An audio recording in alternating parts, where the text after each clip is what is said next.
सख्त कार्रवाई होनी चाहिए उनके ऊपर। ऐसी कार्रवाई होनी चाहिए कि 1-2 के आतंकवादी भारत सरकार को चैलेंज करके चले गए।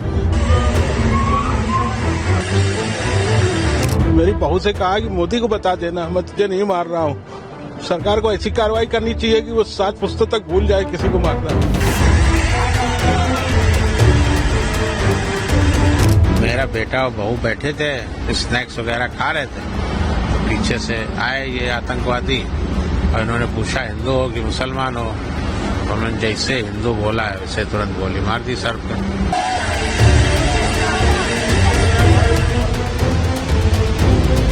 मेरी बहू कहने लगी मुझे ही मार दो, तो उन्होंने कहा नहीं तुम जाओ मोदी को बताना, तुम्हें नहीं मारे।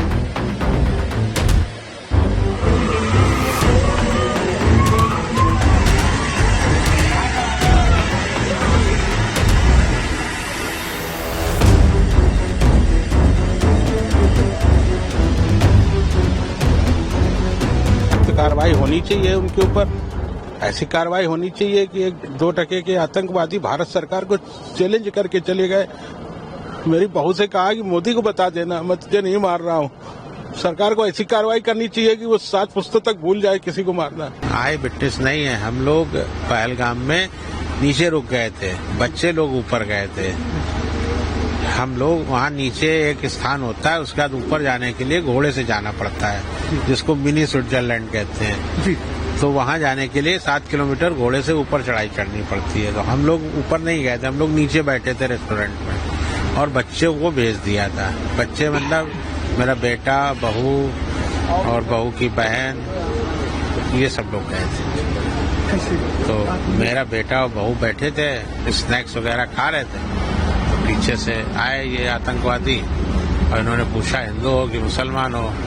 तो उन्होंने जैसे हिंदू बोला है वैसे तुरंत गोली मार दी सर पे। मेरी बहू कहने लगी मुझे ही मार दो, तो उन्होंने कहा नहीं तुम जाओ मोदी को बताना, तुम्हें नहीं मारे। और फिर उसके बाद बाकी लोगों को गोलियां चलाई को, और फिर और आ गए। तो तब तक ये लोग भागे जान बचा के किसी तरह ये लोग। ये हुआ। कितने लोग थे हथियार से लैस, कितने लोग आए? अब ये हम क्लियर नहीं बता पाएंगे, हम वहाँ नहीं थे मौके पर, लेकिन काफी मात्रा में थे आतंकवादी, ये बताया गया है, क्योंकि मैं चश्मदीद नहीं हूँ वहाँ का।